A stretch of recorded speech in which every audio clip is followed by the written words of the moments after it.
ಗುರುಗಳ ಆಜ್ಞೆಯಂತೆ. ಇವತ್ತಿನ ವ್ಯಾಖ್ಯಾನ ಪ್ರಾರಂಭ ಗುರುಸ್ತುತಿಯೊಂದಿಗೆ. ಗುರುವೇ ಸರ್ವಲೋಕಾನಾಂ ವಿಷಜೇ ಭವರೋಗಿಣಾಂ ನಿಧಯೇ ಸರ್ವವಿದ್ಯಾನಾಂ ಶ್ರೀದಕ್ಷಿಣಾಮೂರ್ತಯೇ ನಮಃ. ಸದಾಶಿವಸಮಾರಂಭಾಂ ಶ್ರೀಶಂಕರಾಚಾರ್ಯಮಧ್ಯಮಾಂ ಅಸ್ಮದಾಚಾರ್ಯಪರ್ಯಂತಾಂ ವಂದೇ ಗುರುಪರಂಪರಾಂ. ಓಂ ನಮೋ ಭಗವತೆ ವಿರಾಜೇಶ್ವರಾಯ. ಓಂ ಶ್ರೀ ಗಣೇಶಾಯ ನಮಃ. ಓಂ ಶ್ರೀ ಮಹಾಸರಸ್ವತ್ಯೈ ನಮಃ. ವಸುದೇವಸುತಂ ದೇವಂ ಕಂಸಚಾಣೂರಮರ್ದನಂ ದೇವಕೀ ಪರಮಾನಂದಂ ಕೃಷ್ಣಂ ವಂದೇ ಜಗದ್ಗುರುಂ. ಮೂಕಂ ಕರೋತಿ ವಾಚಾಲಂ ಪಂಗುಂ ಲಂಘಯತೆ ಗಿರಿಂ ಯತ್ಕೃಪಾತಮಹಂ ವಂದೇ ಪರಮಾನಂದಮಾಧವಂ. ನಾರಾಯಣಂ ನಮಸ್ಕೃತ್ಯ ನರಂ ಚೈವ ನರೋತ್ತಮಂ ದೇವೀಂ ಸರಸ್ವತೀಂ ವ್ಯಾಸಂ ತತೋ ಜಯಮುದೀರಯೇತ್.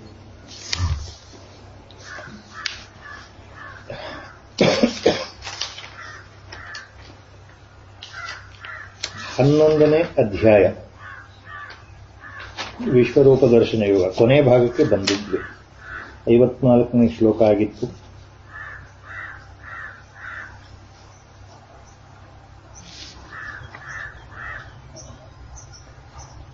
ಭಕ್ತ್ಯಾ ತುನನ್ಯಯಾ ಶಕ್ಯ ಅಹಮೇವಂ ವಿಧೋರ್ಜುನ ಜ್ಞಾತುಂ ದ್ರಷ್ಟುಂ ಚ ತತ್ವೇನ ಪ್ರವೇಷ್ಟುಂ ಚ ಪರಂತಪ. ಅಲ್ಲಿಗೆ ಬಂದಿತ್ತು. ಭಗವಂತ ಪರಿಸಮಾಪ್ತಿ ಮಾಡುವ ಸಂದರ್ಭದಲ್ಲಿ ಈ ಅಧ್ಯಾಯವನ್ನ ಈ ಮಾತನ್ನ ಹೇಳ್ತಾ ಇದ್ದಾನೆ. ಹೋದ ಸಲ ಬಂದಿತ್ತು. Only with undivided devotion towards me I can be known or seen or entered into. Look Arjuna, tatvena jnatum drashtum praveshtum cha parantapa. ತಿಳಿದುಕೊಳ್ಳೋದಾಗ್ಲಿ, ನೋಡುವುದು ಅಂದ್ರೆ ಅನುಭವಿಸುವುದಾಗ್ಲಿ, ಪ್ರವೇಷ್ಟುಂ ಅಂತಂದ್ರೆ ಸೇರ್ಕೊಳ್ಳೋದಾಗ್ಲಿ.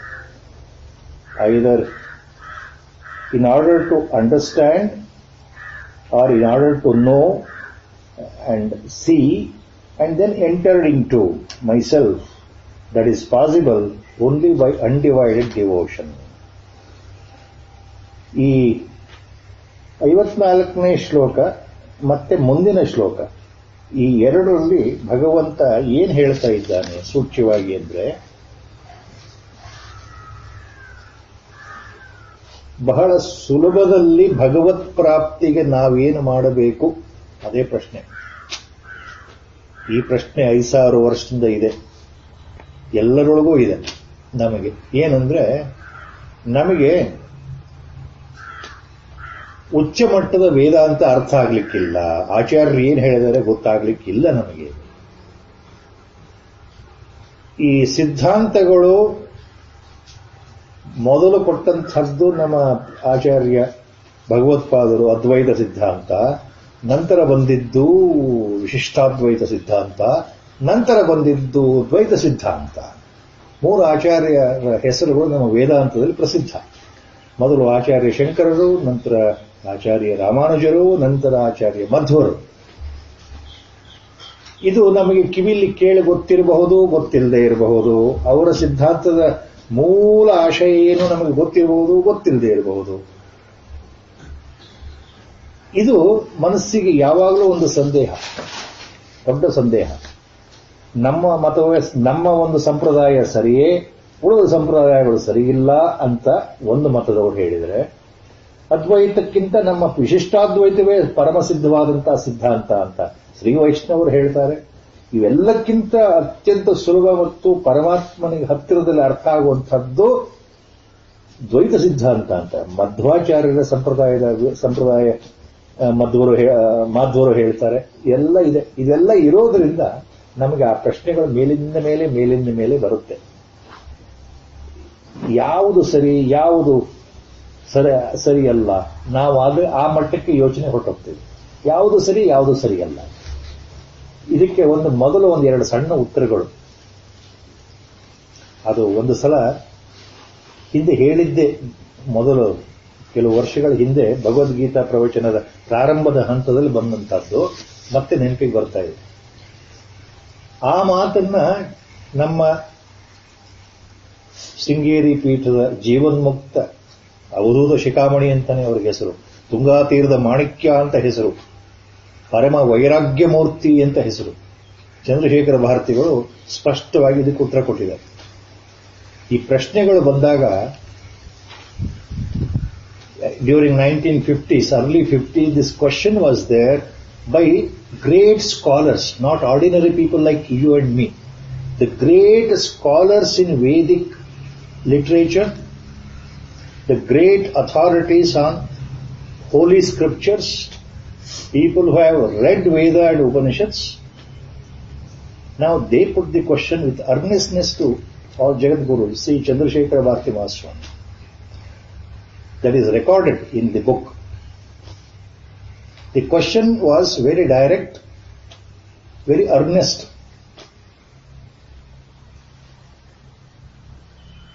What we should do nowadays, Jagat Guru Mahaswami, when three different schools of thoughts are there, people who believe in Kevala Vishishta Nirvikalpa Nirvishesha Advaita philosophy of Acharya Shankara, there is the ultimate truth.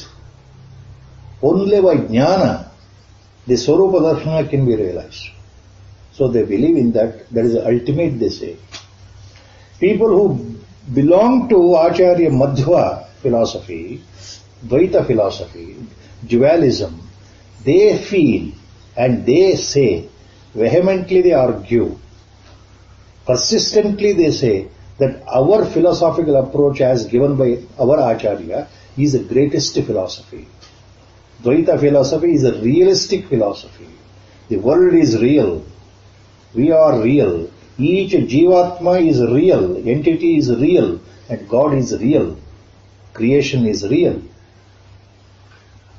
And the Dvaita philosophy, ultimate goal is Lord Narayana, who is also known as Lord Srihari, also known as Lord Vasudeva. And that Srihari is the ultimate goal we have to reach. And the Siddhanta given by Acharya Madhva in the famous statement was, Hari Sarvottama Vayu Jivottama. That is the statement. Just like the statement given by Acharya Shankara in his Sutra Bhashya, Brahma Sutra Bhashya introduction, which he explained in a simple form, the Advaitic philosophy. Brahma Satyam Jagan Mithya Jivo Brahmaiva Naparaha. Like that, Acharya Madhva said, Hari Sarvottama Vayu Jivottama. So there, Hari Sarvottamatva, that point was there. Everything ultimately is Sri Hari, Lord Vishnu, Lord Narayana. Reaching his abode is Kaivalya or Jnana or Moksha. That's what they say. And Ramanuja philosophy is very clear. It is Vishishta Advaita. It is similar to Advaita but different from Advaita. But the point is, according to Acharya Ramanuja philosophy also, the world is real. Individual jivas are real. They are not mithya. But the difference is, each entity, each jivatman is nothing but a spark or a speck of a spark of that Bhagavat Tattva, Narayana. Each jivatma is nothing but a small speck of Narayana himself. Or in other words, each jivatman is nothing but the amsha of Bhagavan himself. ಭಗವಂತನ ಅಂಶವೇ ಜೀವಾತ್ಮ ಅಂತ ಆಚಾರ್ಯ ರಾಮಾನುಜರು ಪ್ರತಿಪಾದನೆ ಮಾಡಿಬಿಟ್ಟು, ಒಂದು ಅರ್ಥದಲ್ಲಿ ಅಂಶ ಬೇರೆ ಅಲ್ಲ, ಭಗವಂತ ಬೇರೆ ಅಲ್ಲ, ಭಗವಂತನ ಅಂಶವೇ ಪ್ರತಿ ಜೀವಾತ್ಮ. ಆದರೆ ಅಂಶ ಎಷ್ಟೇ ಆದರೂ ಅಲ್ಪತನದಲ್ಲಿರೋದ್ರಿಂದ ಭಗವಂತ ಪರಿಪೂರ್ಣನಾಗಿರೋದ್ರಿಂದ ಭಗವಂತ ಬೇರೆ ಆಗಿಬಿಡುತ್ತಾನೆ. ಒಂದು ದೃಷ್ಟಿಯಲ್ಲಿ ಅಂಶವೇ ಬೇರೆ ಆಗುತ್ತೆ. ಅದಕ್ಕೆ ಅವರು ಉದಾಹರಣೆ ಕೊಡ್ತಾರೆ. ಸಾಗರದ ಒಂದು ಹನಿ, ಅದು ನೀರೇನೆ. ಸಾಗರ ಪೂರ್ತಿ ನೀರು. The ocean is full of water, huge expanse of water. You take a drop out of ocean, that is also water ultimately. So there is no difference in composition. The drop also is water, it contains water. The ocean is full of water. But yet, Advaita. But it is Vishishta. Yet, why it is Vishishta? Why it is qualified, differential? Because the drop of water, common sense says, cannot be called as ocean. Ocean is ocean, huge expanse. A drop is a drop, though in composition they are same. But a drop is always a drop. ಹನಿಯನ್ನ, ನೀರಿನ ಹನಿಯನ್ನ ನಾವು ಸಾಗರ ಅಂತ ಕರೆಯಕ್ಕಾಗಲ್ಲ. ಸಾಗರವನ್ನು ಮಾತ್ರ ಸಾಗರ ಅಂತ ಕರೆಯುತ್ತೇವೆ. ಆ ಸಾಗರದ ಒಂದು ಭಾಗ ಅಂಶವೇ ಹನಿ, ಅದು ಗೊತ್ತಿದೆ. ಆದರೂ ನೀರಿನ ಹನಿಯು ಹನಿಯೇ, ಸಾಗರವು ಸಾಗರವೇ. ಅಲ್ಲಿಯ ವ್ಯತ್ಯಾಸ ಎದ್ದು ಕಾಣುತ್ತೆ. ಇದು ವಿಶಿಷ್ಟಾದ್ವೈತದ ತಿರುಳು. ಹೀಗೆಲ್ಲ ಇದ್ದಾಗ ಈ ಪ್ರಶ್ನೆ ಬಂತು ಆಚಾರ್ಯ ಜಗದ್ಗುರುಗಳ ಸಮ್ಮುಖದಲ್ಲಿ. ನಾವು ಯಾವುದನ್ನ ಒಪ್ಕೊಳ್ಬೇಕು, ಯಾವುದನ್ನ ಬಿಡಬೇಕು, ಈ ತರಹ ಮನಸ್ಸಿಗೆ ಸಂದೇಹಗಳು. ಯಾವ ಸಿದ್ಧಾಂತ ಸರಿ, ಯಾವ ಸಿದ್ಧಾಂತ ಅಷ್ಟು ಸರಿ ಇಲ್ಲ, ಭಗವಂತ ನಿಜವಾಗಲೂ ಯಾರು ಹಾಗಾದ್ರೆ? ಆತ ನಿರಾಕಾರ ತತ್ವ ಅಂತ ಆಚಾರ್ಯ ಶಂಕರರು ಹೇಳ್ತಾರೆ ಅದ್ವೈತ ತಮ್ಮ ಭಾಷ್ಯಗಳಲ್ಲಿ. ಉಪನಿಷತ್ತಲ್ಲಿ ಇರೋದು ಅದೇ ವಿಚಾರ ಅಂತ ಎಲ್ಲರಿಗೂ ಪ್ರಸಿದ್ಧಿಯಾಗಿರ್ತಕ್ಕಂಥದ್ದು ಗೊತ್ತಿರೋ ವಿಷಯ. ನಿರಾಕಾರ ಆಗಿರ್ತಕ್ಕಂಥ ಆ ಭಗವಂತ ನಿರಾಕಾರದಲ್ಲೇ ಇದ್ದಾನ, ಅಥವಾ ಇವರು ಹೇಳುವ ಹಾಗೆ ಆತ ಶ್ರೀಮನ್ನಾರಾಯಣ ಸರ್ವೋತ್ತಮ ಹರಿರೂಪದಲ್ಲೇ ಇದ್ದಾನ, ವಿಷ್ಣು ರೂಪದಲ್ಲೇ ಇದ್ದಾನ? ಹಾಗಾದ್ರೆ ಯಾವುದು ಸರಿ, ಯಾವುದು ತಪ್ಪು ನಮ್ಗೆ ಗೊತ್ತಾಗ್ತಾ ಇಲ್ಲ ಅಂತ ಕೇಳಿದಾಗ ಬಹಳ ಸುಂದರವಾಗಿ ಅವರು ಹೇಳಿಬಿಟ್ರು. ನಮ್ಮ ಗುರುಗಳು ಅದೇ ಮುಖ್ಯವಾಗಿ ಮೂಲ ತಿರುಳು ಅದೇ ಅವ್ರು ಹೇಳ್ತಾ ಇರೋದು. ನಮ್ಮ ಗುರುಗಳು ಯಾವಾಗಲೂ ಅದನ್ನು ಹೇಳ್ತಾ ಇದ್ರು. ಜಗದ್ಗುರು ಚಂದ್ರಶೇಖರ ಭಾರತಿ ಮಹಾಸ್ವಾಮಿಗಳು ಏನು ಉತ್ತರ ಕೊಟ್ಟರು ಮತ್ತೆ ನಿಮಗೆ ನೆನಪಿಸ್ತಾ ಇದ್ದೇನೆ. ಇದು ಮೊದಲೇ ಬಂದಿರತಕ್ಕಂಥ ವಿಷಯ. ಅವರು ಬಹಳ ಪ್ರಸನ್ನ ಗಂಭೀರವಾದ ಶೈಲಿನಲ್ಲಿ ಆ ಎಲ್ಲ ಪಂಡಿತೋತ್ತಮರು ಏನು ಕೊಡ್ತಿದ್ರು ಅವ್ರಿಗೆ ಹೇಳ್ತಾರೆ, ನೋಡಿ ಈ ಪ್ರಶ್ನೆಗಳು ನಿಮ್ಮ ಮನಸ್ಸಿಗೆ ಯಾಕೆ ಬರ್ತಾ ಇದೆ ಅಂದ್ರೆ, ನೀವು ಎಲ್ಲವನ್ನು ಓದಿ ಅರ್ಥ ಮಾಡಿಕೊಂಡು ನಾನು ತಿಳ್ಕೊಂಡಿದ್ದೇನೆ ಅನ್ನೋ ಭಾವದಲ್ಲಿ ಇಲ್ಲಿ ಬಂದಿದ್ದೀರಿ. ಎಲ್ಲವನ್ನು ಓದಿರೋದ್ರಿಂದ ನಿಮಗೆ ಯಾವುದು ಸರಿ ಯಾವುದು ತಪ್ಪು ಅನ್ನೋ ಗೊಂದಲ ಮನಸ್ಸಿನಲ್ಲಿದೆ. Because you have read so much of shastras, you have read so much of concepts given by acharyas, different acharyas, and your mind, your intellect is full of all the different types of concepts. Now you are developing it out. But what I am telling you is, why are you jumbled up in these doubts, in this mess of different concepts? Why are you lost yourself in this maze, in this big forest of Vedantic literature, in different types of commentaries? Why are you lost? Why are you bothered? Why you are yourself you are caught in that mess? Come out of the mess. First, foremost thing you have to do is, now your aim is to see God. Your aim in the life is to experience God. Your aim is to have sakshatkara of God, is it not? Yes. You want to see God, is it not? Yes. You want to be nearer the God, is it not? Yes. You want to know the reality of God, is it not? Yes. Then what you have to do now is try earnestly by your personal efforts to come nearer God, step by step, by pure devotion.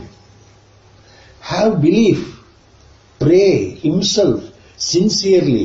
He will show the way, step by step, with utter devotion, total devotion, and repeating his name, repeating his mantra, repeating his name, repeatedly with open mind and Shraddha, come nearer to the God.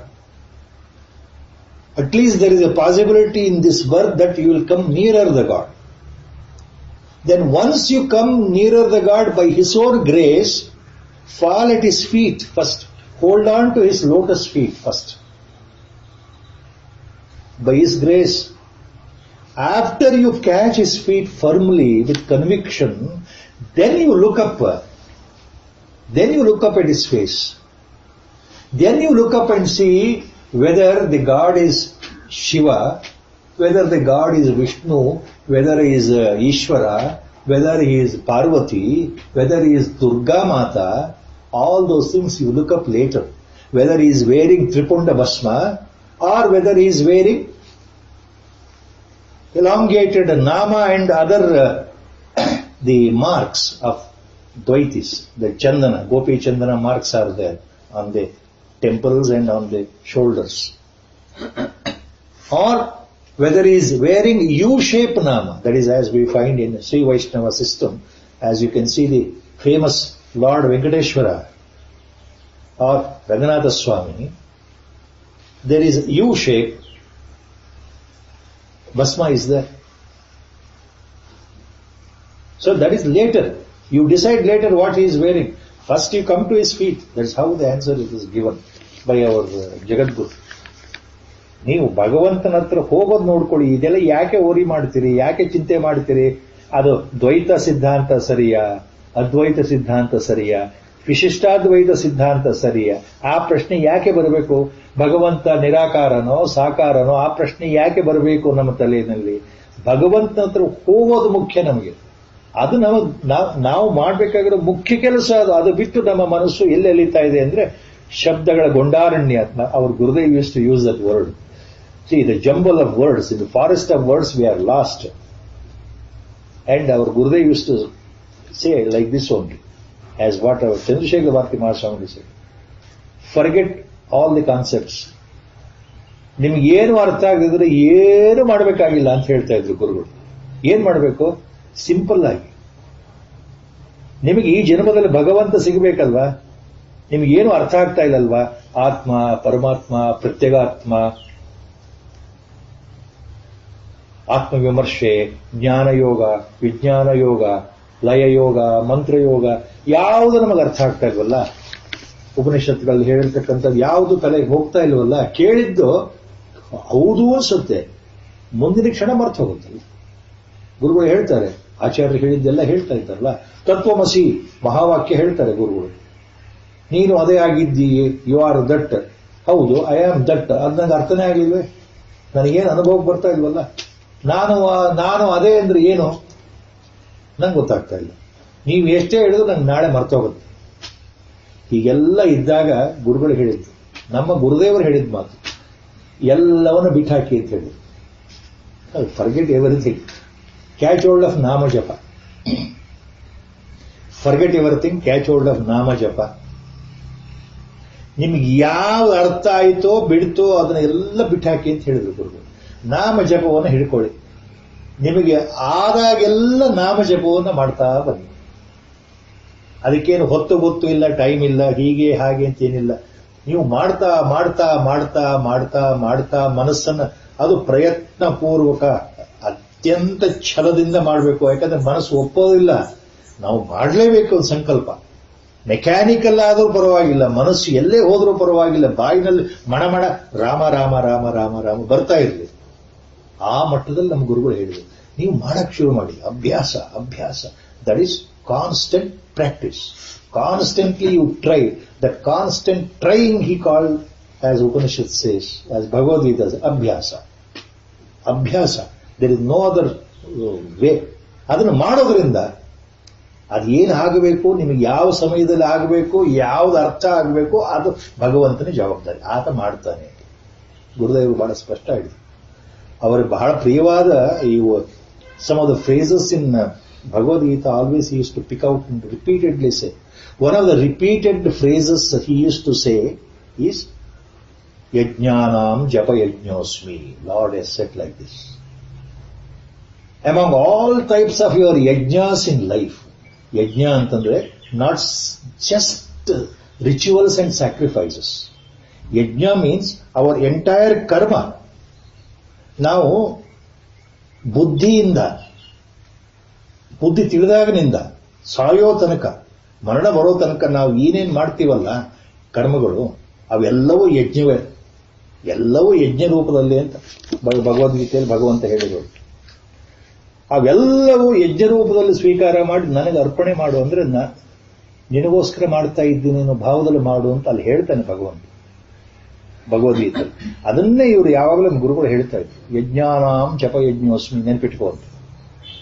ಎಲ್ಲಾ ಥರದ ಯಜ್ಞಗಳಿಗಿಂತ ಬಹಳ ಸುಲಭವಾಗಿರೋದು ನಾಮ ಜಪ, ಜಪ ಯಜ್ಞ. ಮುಕ್ತಿಗೆ ಅದೇ ಹೇತು, ಮುಕ್ತಿಗೆ ಅದೇ ಕಾರಣ. ನನಗೆ ಸಿಗುತ್ತೋ ಇಲ್ವೋ, ನನಗೆ ಭಗವಂತ ಸಿಗ್ತಾನೋ ಇಲ್ವೋ, ಇದು ಯಾವ ಎಲ್ಲಾ ಯೋಚನೆ ಬಿಟ್ಟು ಹೊಡೆದಾಕ್ಬೇಕು ಅಂತ ಹೇಳ್ತಾ ಇದ್ರು ಗುರು. ಎಲ್ಲಿವರೆಗೆ ಅಂದ್ರೆ ಭಗವಂತ ಇಲ್ಲಿ ಭಗವದ್ಗೀತೆಯಲ್ಲಿ ಮುಂದಿನ ಅಧ್ಯಾಯದಲ್ಲಿ ಏನು ಹೇಳ್ತಾ ಇದ್ದಾನಲ್ಲ ಅದನ್ನ ಯಾವಾಗಲೂ ಹೇಳ್ತಾ ಇದ್ರು ಗುರುಗಳು. ಯಾವುದು? ನಾನ್ ಮಾಡ್ತಾ ಇದ್ದೀನಿ ಅನ್ನೋ ಭಾವ ಇರಬಾರದು. ನಾನು ಮಾಡ್ತಾ ಇದ್ದೇನೆ ಅಂತಂದ್ರೆ ಕರ್ತೃತ್ವ, Vedantic word. I am doing. The ego says I am doing. Intellect complements the ಈಗೋ.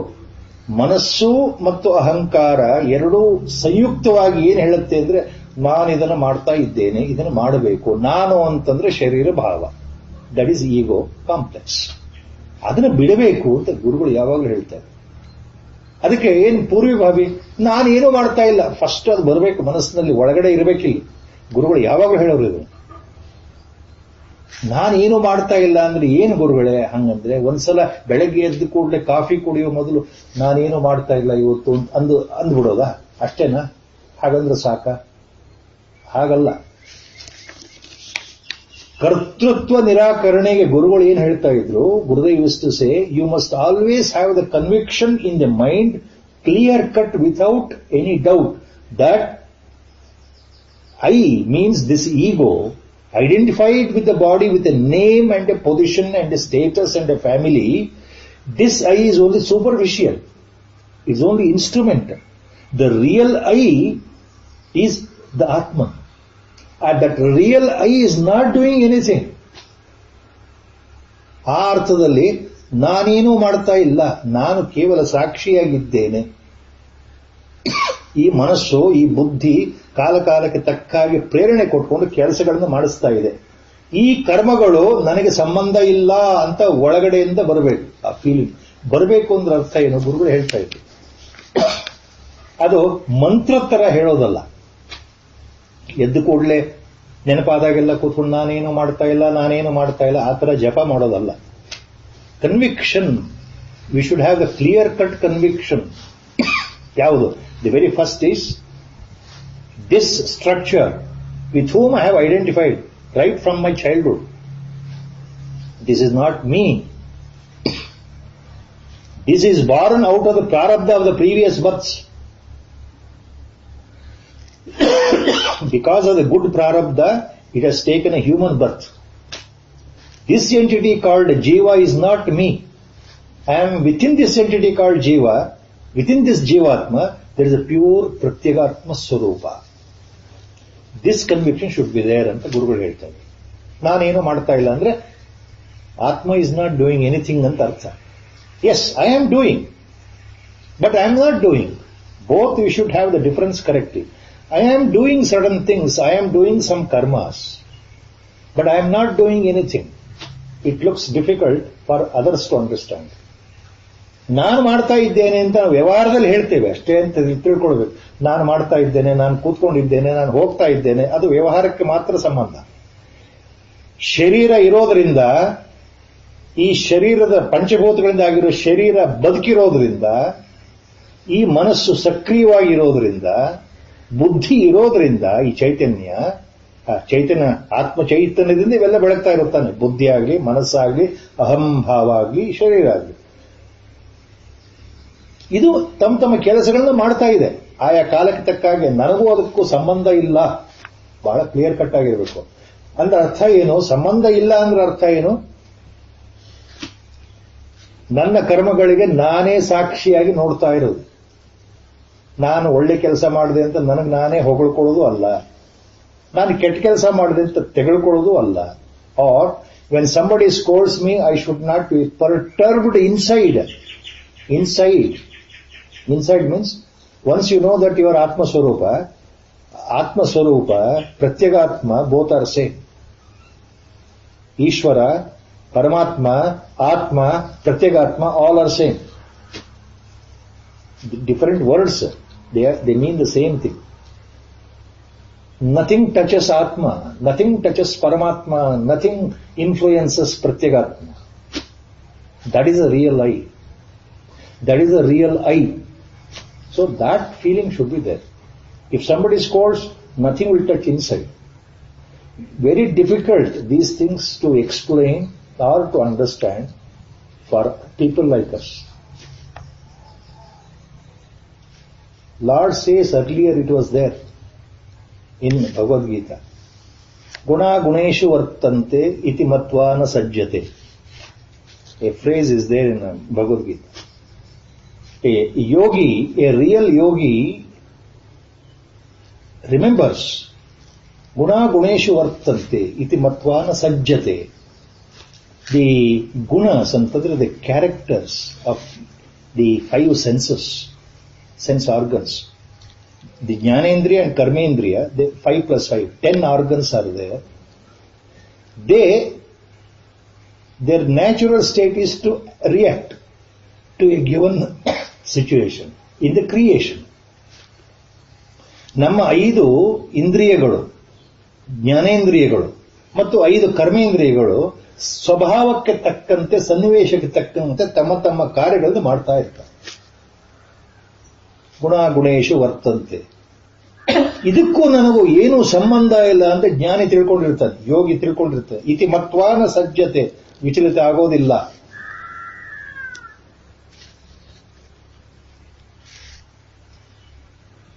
ಇದು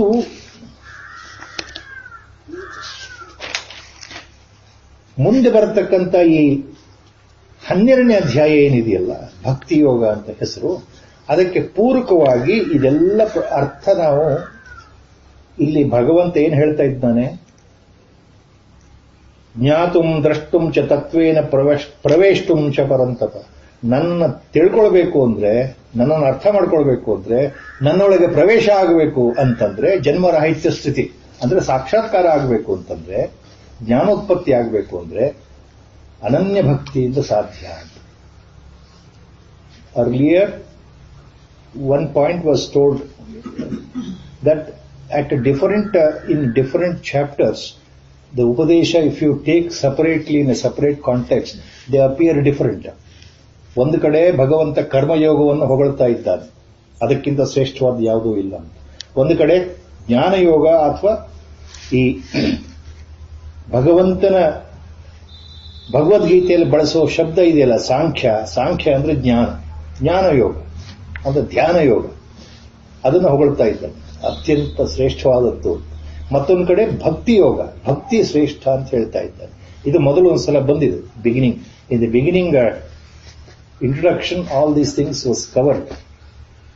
It looks confusing, even Bhagavad Gita, when you start reading and trying to understand.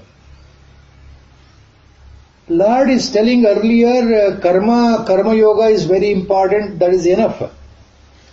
Then he says Sankhya yoga is important, that is enough. Then he says both karma yoga and Sankhya yoga are one and the same ultimately. Then he says Bhakti yoga is important. Bhakti will take you to him only directly. So what I should understand, such confusions will come under. ಅದಕ್ಕೆ ಇವೆಲ್ಲ ಹೇಳಬೇಕಾಯ್ತು. ಇಲ್ಲಿ ಒಂದನ್ನ ಹೊಗಳೋ ಉದ್ದೇಶ ಏನು ಅಂದ್ರೆ ಇನ್ನೊಂದನ್ನ ತೆಗಳೋದಲ್ಲ. See, when he is emphasizing one path, it doesn't mean that he is demeaning the other paths. Please remember, ಭಗವಂತ ಇಲ್ಲಿ ಒಂದು ಪ್ರಾಕಾರವನ್ನ ಹೇಳ್ತಾ ಇದ್ದಾನೆ ಅಂದ್ರೆ ಆಚಾರ್ಯರು ಬಹಳ ಸ್ಪಷ್ಟವಾಗಿ ವ್ಯಾಖ್ಯಾನ ಕೊಟ್ಟಿದ್ದಾರೆ. ಇನ್ನೊಂದು ಸರಿ ಇಲ್ಲ ಅಂತ ಭಗವಂತ ಹೇಳ್ತಾ ಇಲ್ಲ, ಇದು ಬಹಳ ಚೆನ್ನಾಗಿದೆ ಅಂತ ಹೇಳ್ತಾ ಇದ್ದಾರೆ. ಹಾಗೆ ಈಗ ಮುಂದೆ ಬರ್ತಕ್ಕಂಥ ಭಕ್ತಿ ಯೋಗಕ್ಕೆ ಇದೆಲ್ಲ ಅರ್ಥ ಆಗಬೇಕು. ಈ ಕೊನೆಯ ಶ್ಲೋಕ 11ನೇ ಅಧ್ಯಾಯ. ಈಗ ನಾವು ಬರ್ತಾ ಇದ್ದೇವೆ. ಇದು ಬಹಳ ಮುಖ್ಯವಾದ ಲ್ಯಾಂಡ್ಮಾರ್ಕ್ ಶ್ಲೋಕ.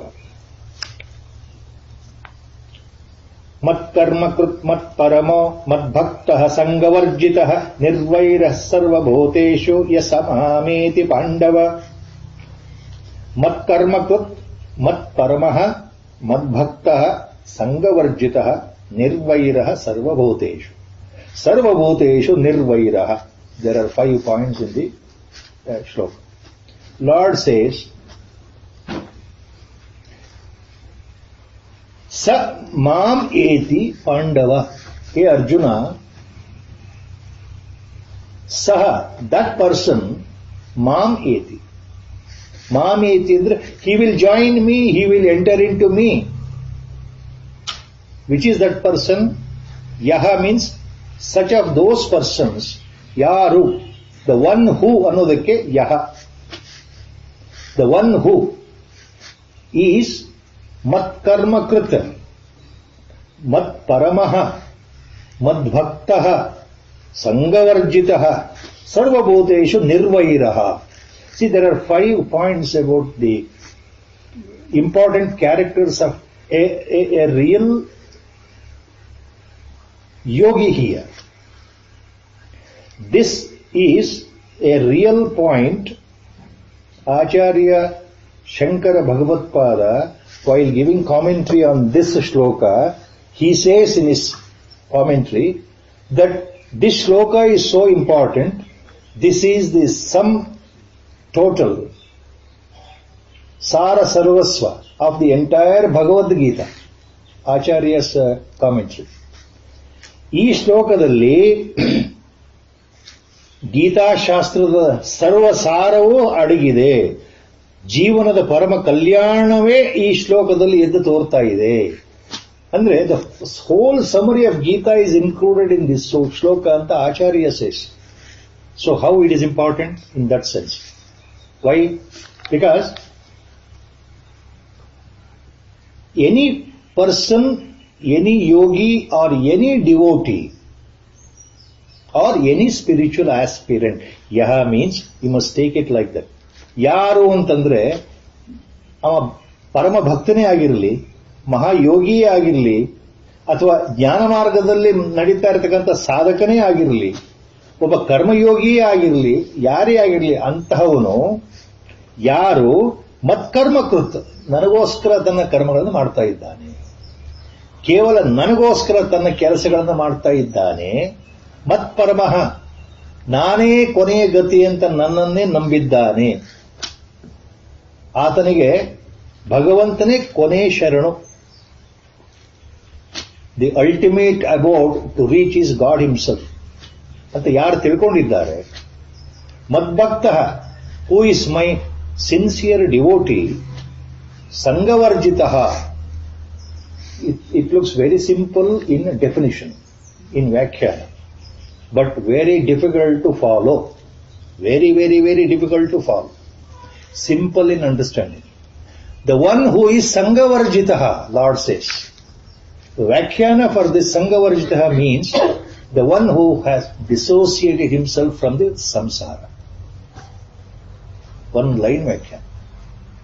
ಯಾರು ಸಂಸಾರದೊಂದಿಗೆ ತಮ್ಮ ಸಂಬಂಧವನ್ನು ಕಳ್ಕೊಂಡಿದ್ದಾರೋ ಅಂತವನು ಸಂಘವರ್ಜಿತ. ಅಥವಾ ಇನ್ನೊಂದು ಬೇರೆ ಶಬ್ದ ಭಗವಂತ ಇಲ್ಲಿ ಭಗವದ್ಗೀತೆ ಹೇಳಿರೋದು ಬೇರೆ ಶ್ಲೋಕಗಳಲ್ಲಿ ಅಸಂಗ. Asanga means the one who has dissociated himself. ಅಸಂಗ ಅಂದ್ರೂ ಒಂದೇ, ಸಂಘವರ್ಜಿತ ಅಂದ್ರೂ ಒಂದೇ. ಇನ್ನು ಸಿಂಪಲ್ ಆಗಿ ಸಂಘವರ್ಜಿತ ಅಂದ್ರೆ ನಾವೇನು ಅರ್ಥ ಮಾಡ್ಕೊಳ್ಬೇಕು? ಎಲ್ಲಾ ವ್ಯಾಖ್ಯಾನಕಾರರು ಹೇಳ್ತಾರೆ, ಸಂಘವರ್ಜಿತ ಅಂದ್ರೆ ಯಾರು ಮಮಕಾರವನ್ನು ಬಿಟ್ಟಿದ್ದಾರೋ. ಮಮಕಾರ ಬಿಡೋದು ಅಂದ್ರೇನು? ನನ್ನವರು ಅನ್ನೋ ಭಾವ. ಎಲ್ಲರ ಜೀವನದಲ್ಲಿ ಬಹಳ ಗೊತ್ತಿಲ್ಲದೆ ನಾವು ಬದುಕಿರೋ ತನಕ, ಕೊನೆ ಉಸಿರು ಇರೋ ತನಕ ನಮಗೆ ಗೊತ್ತಿಲ್ಲದೆ ನಮ್ಮಲ್ಲಿ ಇರತಕ್ಕಂಥ ಭಾವ. ಯಾರು ಹೊರತಲ್ಲ ಅದಕ್ಕೆ, ಜ್ಞಾನಿಗಳನ್ನು ಹೊರತುಪಡಿಸಿ.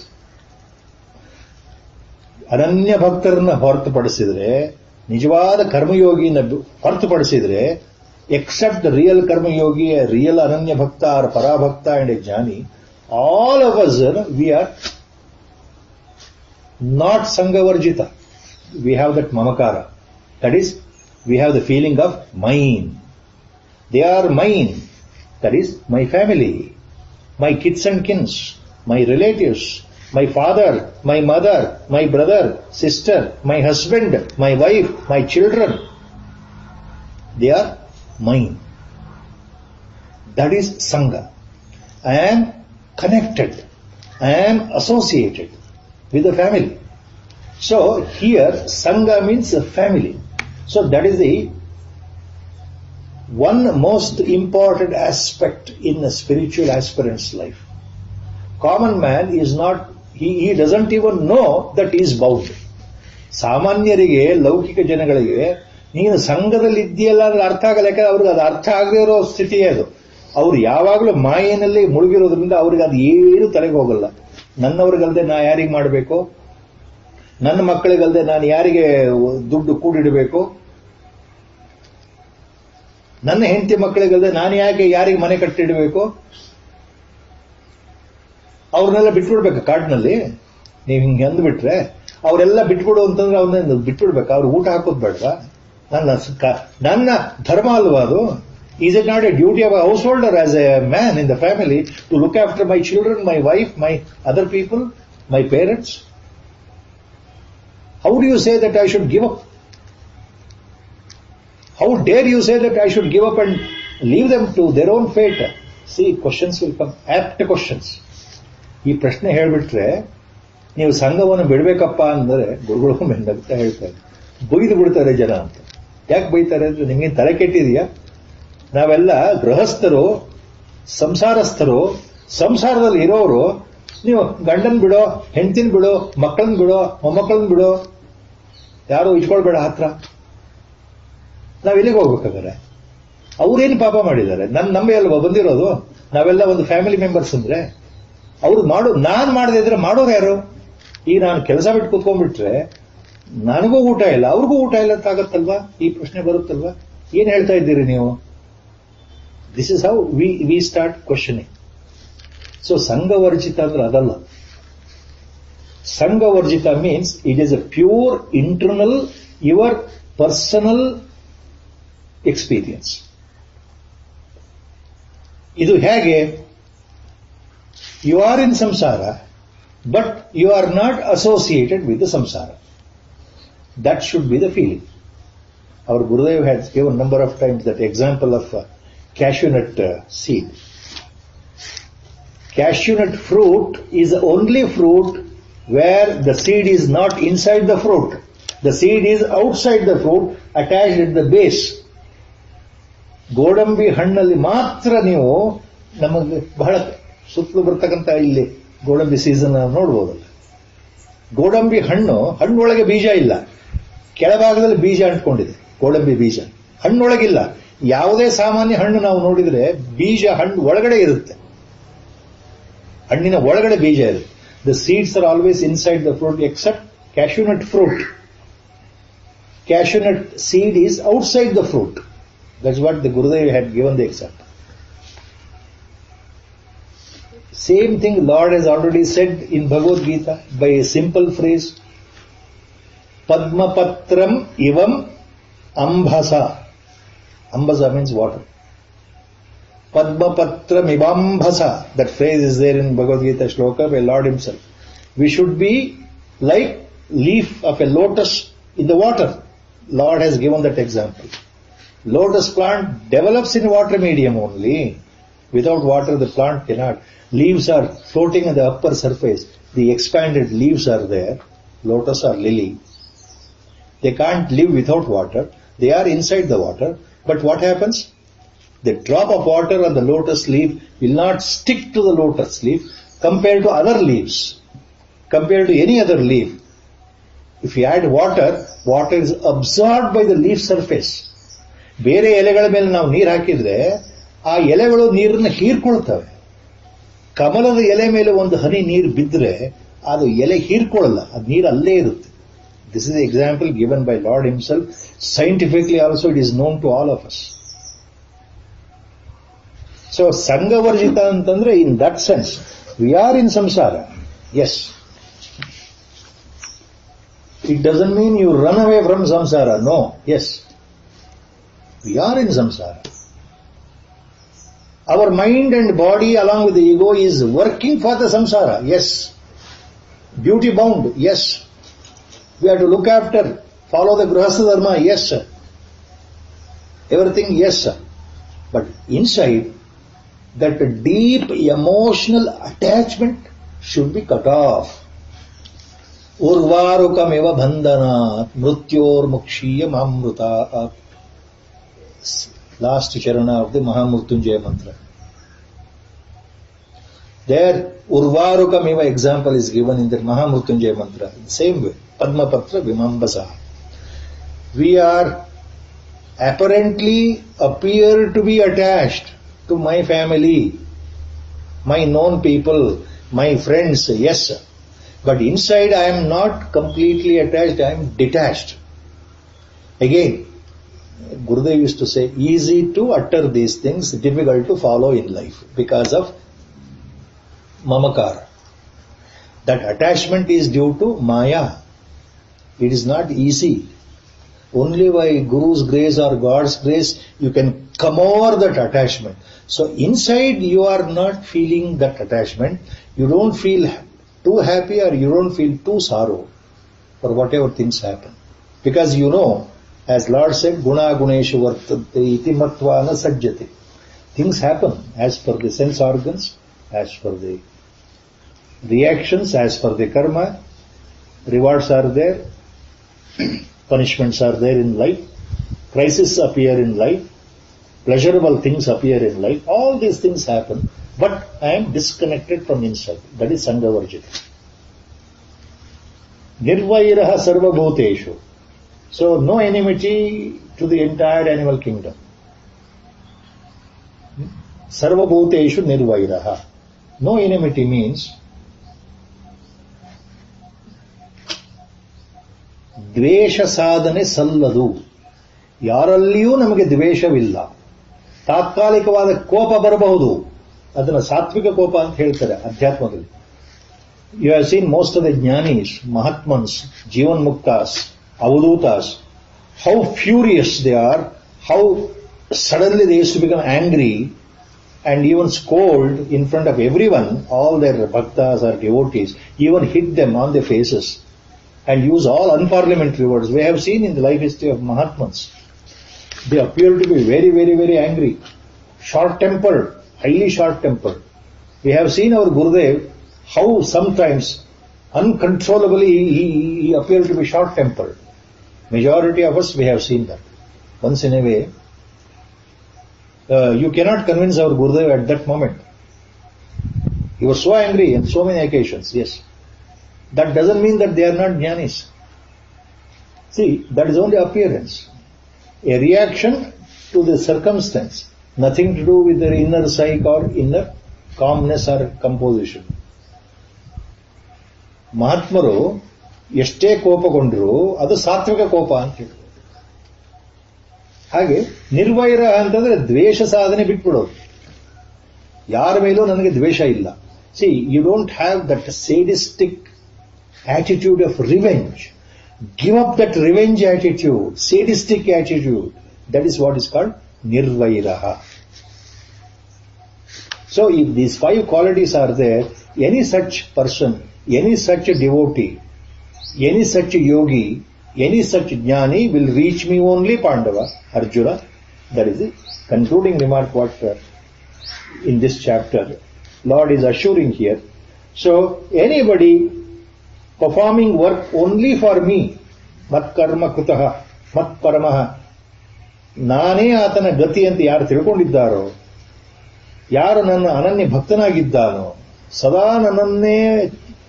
ನನ್ನ ಚಿಂತನೆಯಲ್ಲೇ ಇರ್ತಾನೋ, ನನ್ನ ಬಗ್ಗೆ ಚಿಂತನೆ ಮಾಡ್ತಾ ಇರ್ತಾನೆ, ಸಂಘವರ್ಜಿತನಾಗಿರ್ತಾನೆ, ನಿರ್ವೈರನಾಗಿರ್ತಾನೆ, ಯಾರನ್ನೂ ತಾನು ವೈರಿ ಅಂತ ಭಾವಿಸಲ್ಲ, ಯಾರಲ್ಲೂ ದ್ವೇಷ ಇಲ್ಲ ಅಂತವನು ನನ್ನನ್ನೇ ಹೊಂತಾನೆ ಪಾಂಡವ.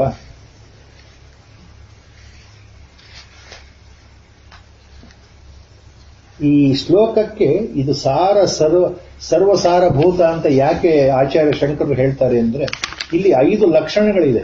ನಮ್ಮ ಆಧ್ಯಾತ್ಮ ಜೀವನದಲ್ಲಿ ಸಾಧಕರಿಗೆ ಇರಬೇಕಾಗಿರತಕ್ಕಂಥ 5 ಲಕ್ಷಣಗಳನ್ನು ಭಗವಂತ ಹೇಳ್ತಾ ಇದ್ದಾನೆ. All spiritual aspirants under the grace of our Guru, we have to remember this shloka applies to us. That is why Acharya says it is an important shloka. There are 5 points. So it is called Sadhana Panchaka. Sadhana Panchaka. Panchaka means 5. So these 5 important points are the lakshanas we have to inculcate in our life. We have to try from today itself to inculcate.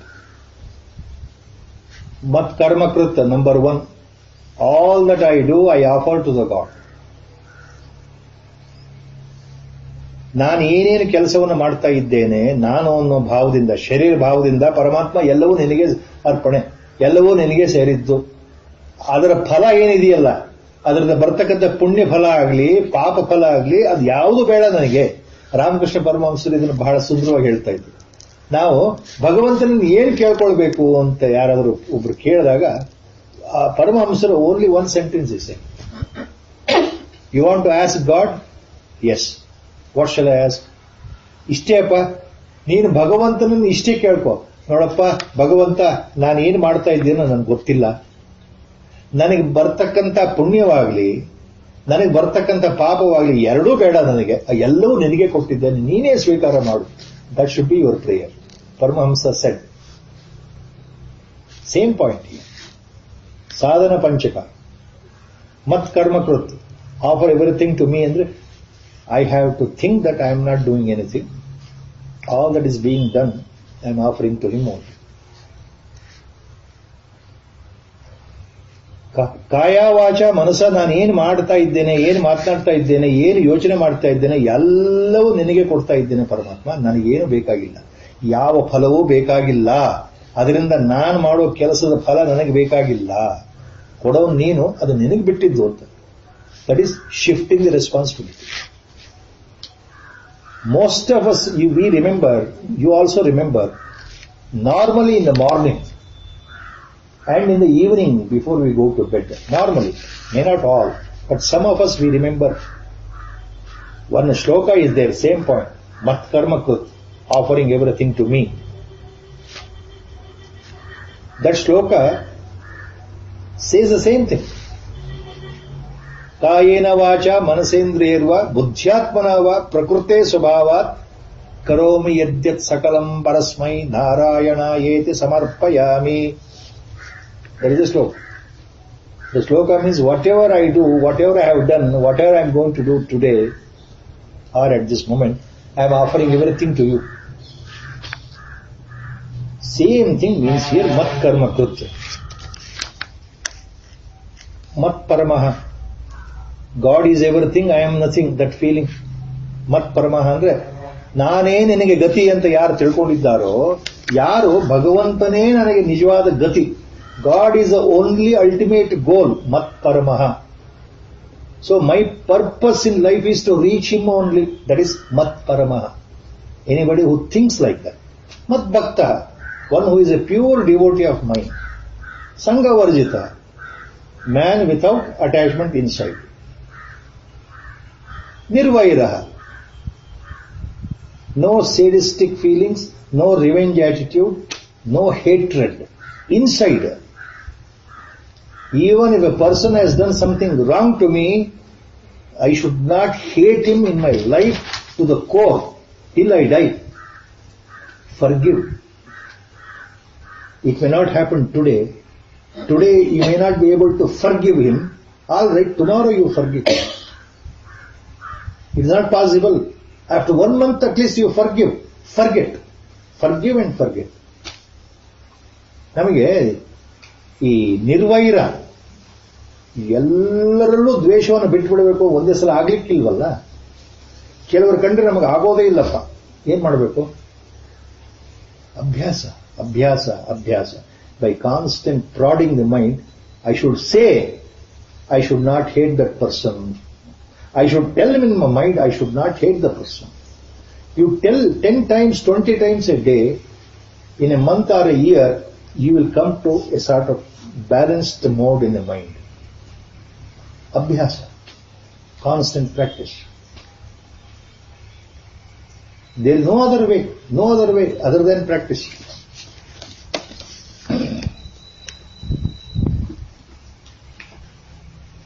See, mat karma kut mat paramo mat bhaktah sangavarjitah nirvaira sarva bhuteshu yasamameti pandava. Again, this point, same point, earlier, previous chapter, you remember, the previous shlokas, Bhagavad Gita, similar point, already Lord has introduced. ಹಿಂದಿನ ಅಧ್ಯಾಯಗಳಲ್ಲಿ ಒಂದು ಕಡೆ ಬರುತ್ತೆ, ಇದೇ ಭಾವ ಬರುತ್ತೆ. ಯಾವುದು? ಮನ್ಮನಾಭವ ಮದ್ಭಕ್ತೋ ಮದ್ಯಾಜಿ ಮಾಂ ನಮಸ್ಕುರು ಮಾಮೈ ವೈಶ್ಯಸಿ ಸತ್ಯಂ ತೇ ಪ್ರತಿಜಾನೆ. That is the final Upadesha in the 18th chapter. But before that, 18th chapter, that shloka, the same shloka is repeated earlier itself in the 9th chapter. Manmana bhava madbhakto madhyaji mam namaskuru mamai vaishyasi. That point is repeated earlier itself. Only last charana salpa there is a difference. Mamai vaishyasi yuktvayam atmanam matparayanaha. See, manmana bhava madbhakto madhyaji mam namaskuru mamai vaishyasi. These lines, the first charana and the second charana, first word, they are repeated. They are repeated twice. The meaning of that is similar to this meaning. That's what Acharya says. Manmana bhava madbhakto antalli ಏನು ಭಗವಂತ ಹೇಳ್ಬಿಟ್ಟಿದ್ದಾನೆ, ನೀನು ನನ್ನಲ್ಲೇ ಮನಸ್ಸಿರೋ, ನನ್ನ ಭಕ್ತನಾಗಿರೋ, ನನ್ನನ್ನೇ ನನ್ನ ಕುರಿತು ನನ್ನ ಬಗ್ಗೆಯೇ ಧ್ಯಾನವನ್ನು ಮಾಡು. ಮಧ್ಯಾಜಿ ಮಾಂ ನಮಸ್ಕರು, ನನ್ನನ್ನೇ ನಮಸ್ಕಾರ ಮಾಡು. You worship me alone, you bow down your head to me alone, you think of me alone, you be my devotee alone, then definitely you will enter me. You will reside in me, Mamai Vaishyasi. Same point is here. In fact, that when we come to that point, 18th chapter, there we can take it up in detail again, why it is so important. So, thereby the 11th adhyaya is over. ವಿಶ್ವರೂಪ ದರ್ಶನ ಯೋಗ. ಓಂ ತತ್ಸದಿತಿ ಶ್ರೀಮದ್ಭಗವದ್ಗೀತಾಸು ಉಪನಿಷತ್ಸು ಬ್ರಹ್ಮವಿದ್ಯಾಯಾಂ ಯೋಗಶಾಸ್ತ್ರೇ ಶ್ರೀಕೃಷ್ಣಾರ್ಜುನ ಸಂವಾದೆ ವಿಶ್ವರೂಪ ದರ್ಶನ ಯೋಗೋ ನಾಮ ಏಕಾದಶೋಧ್ಯಾಯಃ. We come to the 12th. ಅಥ ಓಂ ಶ್ರೀ ಪರಮಾತ್ಮನೇ ನಮಃ ಅಥ ದ್ವಾದಶೋಧ್ಯಾಯಃ. Now, before we start this 12th chapter, Bhakti Yoga, as it is called, now there is a confusion. It will set in if you start going through this entire adhyaya. What Lord says here in the beginning, what Lord says later in the end.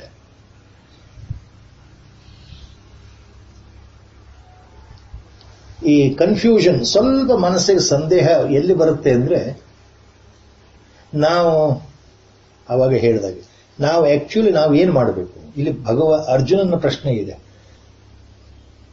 ಭಗವಂತನ ನಾವು ಪೂಜೆ ಮಾಡೋದು ಹೇಗೆ ಹೇಳಿ. ಸಾಮಾನ್ಯವಾಗಿ ಲೌಕಿಕದಲ್ಲಿ ನನ್ನ ಮನಸ್ಸಿಗೆ ಒಂದು ಪ್ರಶ್ನೆ, ನೀವೆಲ್ಲ ಹೇಳ್ತಾ ಇದ್ದೀರಿ ಕೃಷ್ಣ ಏನೆಲ್ಲೋ ಹೇಳ್ಬಿಟ್ಟಿಲ್ಲಪ್ಪ ನನಗೆ, ಅರ್ಜುನನ ಪ್ರಶ್ನೆ ಇದೆ. ಹಾಗಾದ್ರೆ ನೀನು ಸಾಕಾರ ಪೂಜೆ ಮಾಡಬೇಕು ಅಂತ ಹೇಳ್ತೀಯೋ, ನಿರಾಕಾರ ಪೂಜೆ ಮಾಡಬೇಕು ಅಂತ ಹೇಳ್ತೀಯೋ, ನಾನು ಯಾವ ರೀತಿ ಭಗವಂತನನ್ನ ಆರಾಧಿಸಬೇಕು, ಯಾವ ರೀತಿ ಭಗವಂತನ ಉಪಾಸನೆ ಮಾಡಬೇಕು, ನಾನು ನಿರಾಕಾರ ರೂಪದಲ್ಲಿ ಭಗವಂತನ ಉಪಾಸನೆ ಮಾಡಬೇಕಾ, ಸಾಕಾರ ರೂಪದಲ್ಲಿ ಮಾಡಬೇಕಾ, ಯಾಕಂದ್ರೆ ಎರಡೂ ಹೇಳ್ಬಿಟ್ಟಿದೆಯಲ್ಲ ನೀನು, ಎರಡೂ ಹೇಳ್ತಾ ಇದೀಯಾ. ಭಕ್ತಿ ಯೋಗ ಶ್ರೇಷ್ಠ ಅಂತ ಹೇಳ್ತಾ ಇದೀಯ, ಕರ್ಮಯೋಗ ಶ್ರೇಷ್ಠ ಅಂತ ಹೇಳ್ತಾ ಇದೀಯ, ಅಲ್ಲಿ ದ್ವೈತ ಭಾವ ಇದ್ದೇ ಇದೆ. ಜ್ಞಾನ ಯೋಗ ಶ್ರೇಷ್ಠ ಅಂತಲೂ ಹೇಳಿದೀಯ, ಅದ್ವೈತ ಭಾವ ಅಲ್ಲಿದ್ದೇ ಇದೆ. ಎರಡನ್ನೂ ಹೇಳ್ತಾ ಇದೆಯಲ್ಲ, ಯಾವುದು ಶ್ರೇಷ್ಠ ಹಾಗಾದರೆ? ಭಗವಂತನ ಉಪಾಸನೆ ಮೂರ್ತಿಯನ್ನ ಎದುರಿಗೆ ಒಂದು ಆಕಾರವನ್ನ ಇಟ್ಟುಕೊಂಡು ನಮ್ಮ ಇಷ್ಟ ದೇವತಾ ರೂಪದಲ್ಲಿ ಭಾವನೆ ಇಟ್ಟುಕೊಂಡು ಪರಮಾತ್ಮ ಅಂದ್ರೆ ನನಗೆ ನಾರಾಯಣ, ಈಶ್ವರ, ಶಿವ, ರಾಮ, ಕೃಷ್ಣ ಈ ರೂಪದಲ್ಲೇ ಮಾಡಬೇಕಾ? ಇಲ್ಲ, ಭಗವಂತನಿಗೆ ಆಕಾರ ಇಲ್ಲ, ಅವನು ಅಚಿಂತ್ಯ, ನಿಷ್ಕ್ರಿಯ, ಅದ್ವಯ, ಆದಿ ಅಂತ್ಯ ಇಲ್ಲದೆ ಇರತಕ್ಕಂಥವನು, ಅಜನಾಗಿರ್ತಕ್ಕಂಥ, ಅಮರವಾಗಿರ್ತಕ್ಕಂಥ, ಹೇಳಲಿಕ್ಕೆ ಅಸಾಧ್ಯವಾದಂತಹ, ಅಗ್ರಾಹ್ಯನಾಗಿರ್ತಕ್ಕಂಥ, ನಿರ್ದೇಶ ಮಾಡಲಿಕ್ಕೆ ಆಗದೇ ಇರತಕ್ಕಂಥ, ಅಸ್ಥೂಲನಾಗಿರ್ತಕ್ಕಂತಹ, ಅದು ಒಂದು ಅವ್ಯಕ್ತವಾಗಿರ್ತಕ್ಕಂತಹ ಮೂಲ ಒಂದು ಬ್ರಹ್ಮ ವಸ್ತು ಅಂತ ಏನಿದೆಯೋ ಬರೀ ಅದನ್ನು ಚಿಂತನೆ ಮಾಡಬೇಕಾ? ಅದನ್ನು ನಾವು ಯಾವ ರೀತಿ ಮಾಡಬೇಕು? ನಿರಾಕಾರದಲ್ಲಿ ನಾನು ಭಗವಂತನ ಪೂಜೆ ಹೇಗೆ ಮಾಡಬೇಕು? ಎರಡೂ ನೀನು ಹೇಳ್ಬೇಕಾದ್ರೆ ನಾವು ಏನ್ ಮಾಡಬೇಕು ಅನ್ನೋ ಪ್ರಶ್ನೆ. ಅದು ಇವತ್ತಿನ ಕಾಲಕ್ಕೆ ಪ್ರಸ್ತುತ, ಅಂದ್ರೆ ಕಲಿಯುಗಕ್ಕೆ ಪ್ರಸ್ತುತ ಆಗಿರೋದ್ರಿಂದ ಈ ಪ್ರಶ್ನೆ ಅರ್ಜುನನ ಮನಸ್ಸಿನಲ್ಲಿ ಮೂಡೋ ಹಾಗೆ ಭಗವಂತನೇ ಮಾಡಿದ್ದಾನೆ. ಈ 12ನೇ ಅಧ್ಯಾಯದ ಮೊದಲನೇ ಪ್ರಶ್ನೆ ಇದೆಯಲ್ಲ, ಅರ್ಜುನ ಕೇಳ್ತಾನಲ್ಲ, ಭಗವಂತ 2 ಥರ ಇದೆಯಲ್ಲಪ್ಪ ನಿನ್ನ ಪೂಜೆ. ಕೆಲವರು ಸಾಕಾರ ರೂಪದಲ್ಲಿ, ಮೂರ್ತಿ ರೂಪದಲ್ಲಿ ನಿನ್ನ ಪೂಜೆ ಮಾಡ್ತಾರೆ, ಇನ್ನು ಕೆಲವರು ನಿರಾಕಾರ ರೂಪದಲ್ಲಿ ನಿನ್ನ ಆರಾಧಿಸ್ತಾರೆ. ಇವೆರಡರಲ್ಲಿ ಯಾವುದು ಶ್ರೇಷ್ಠ? Which is correct or which is the highest, which is the best? Whether to worship formless God or to worship God with my personal form, in the Ishta Devata form, which is the better option? That is a simple question. And Lord says, worshipping formless God is very difficult, Arjuna. You better worship with a personal God image. ಸಾಕಾರ ಭಗವಂತನ ಪೂಜೆ ಮಾಡುವುದು ಶ್ರೇಷ್ಠ ಅಂತ ಭಗವಂತ ಹೇಳ್ಬಿಡ್ತಾನೆ, ಮೊದಲೇ ಹೇಳ್ಬಿಡ್ತಾರೆ. ಮತ್ತೆ ಅಲ್ಲಿಂದ ಕನ್ಫ್ಯೂಷನ್. ಇದು ಹೇಳಿದ್ರೆ ಹಾಗಾದ್ರೆ ಈ ಸಾಂಖ್ಯ ಯೋಗಕ್ಕೂ ಭಗವಂತನ ಏನ್ ಸಂಬಂಧ? ನಮಗಲ್ಲಿ ಪ್ರಶ್ನೆ ಬಂದ್ಬಿಡುತ್ತೆ. ಭಗವದ್ಗೀತೆ ಸರಿಯಾಗಿ ಅರ್ಥ ಮಾಡ್ತಾ ಹೋದ್ರೆ, ಹಿಂದಿಂದೆಲ್ಲ ಸರಿಯಾಗಿ ತಲೆ ಒಳಗಿದ್ರೆ, ಸಾಂಖ್ಯ ಯೋಗ, ಧ್ಯಾನ ಯೋಗ, ಜ್ಞಾನ ಯೋಗ ಭಗವಂತ ಹೇಳಿ 4 ಥರದಲ್ಲಿ ಜ್ಞಾನಿಯೇ ಉತ್ತಮ ಅಂತ ಅಲ್ಲಿ ಹೇಳಿದ ಮೇಲೆ, ಚತುರ್ವಿಧ ಭಜಂತೆ ಮಾಂ ಸುಕೃತಿನೋ ಯೇ ಅರ್ಜುನ